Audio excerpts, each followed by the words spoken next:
ایک اسلام کی جاگیردانہ نظام ہے، ملک ہمارے لیے اسلامی سلطنت کا معیار ہے۔ تو اس لیے ہم نے اس ملک کی بنیاد کو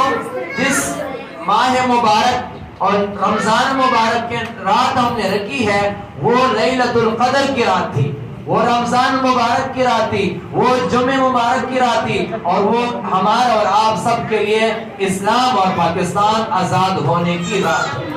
تو اس موقع پر یہ مناسب ہے کہ ہم یہ دو چند باتیں عرض کریں کہ اللہ تبارک و تعالیٰ نے ہمیں ایسا ملک بخشا ہے جو ہر قسم کی نعمتوں سے، ہر قسم کی آزادی سے، ہر قسم کی تعلیم کے ہنر سے، اور جتنا بھی کچھ اللہ تبارک و تعالیٰ نے اس ملک کو دیا ہے، اور یہ ہمارے لیے فخریہ بھی ہے اور ہمارے لیے شکریہ بھی ہے۔ اس لیے بھی ہے، رات کو ایک بہت بڑے معزز کو سن رہا تھا، انہوں نے کہا پوری دنیا میں عام ہے، پوری دنیا کے اسلامی ممالک میں سے آپ کو اسلام اور پاکستان کے بدلے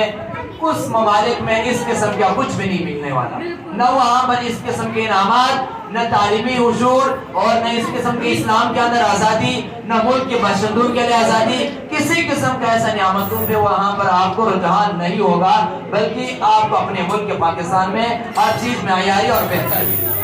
تو جو چار باتیں آپ کو عرض کرنی تھی اور جو قرآن نے بتایا، ان میں سب سے پہلا چیز نماز کا ادا کرنا،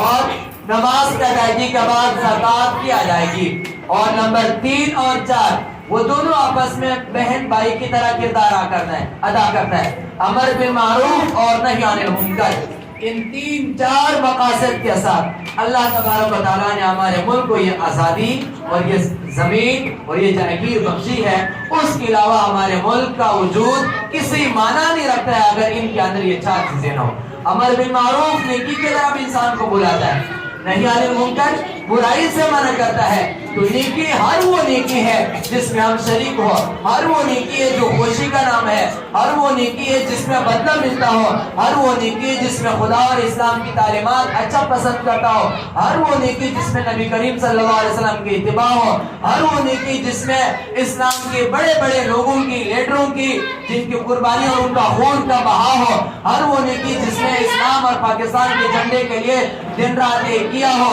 ہر وہ نیکی جو رات کے 12 بجے کے انتظار میں تھے کہ اب ہمارے ملک کے لیے اعلان ہونے والا ہے، ہر وہ نیکی جس نے اپنے طرف سے اسلام اور پاکستان کی آزادی کے لیے پانی پلایا ہو، خون بہایا ہو، یا کسی قسم کی کوئی بھی قربانی، یہاں تک کہ سروارث نے کہا کہ میں یہ تقریر کر رہا ہوں مجھے پسینہ آیا ورنہ 15 سال کے ایکسپیرینس میں نہیں آیا، تو میں یقین سے کہتا ہوں، اسلام کی طاقت سے کہتا ہوں، یہ بھی وہ محنت ہے کہ جس کے لیے ہم کھڑے ہیں اور ہم بچوں کو بتاتے ہیں کہ ہم اور آپ نے پاکستان کی آزادی کو دل کی آزادی سے زیادہ اچھا بنانا ہے، تاکہ جب پاکستان آزاد ہوگا تو ہمارا دل بھی آزاد ہوگا۔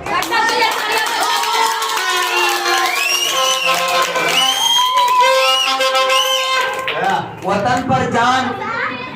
یہ اپنی فدا کریں گے ہم، وطن پر جان یہ اپنی فدا کریں گے ہم،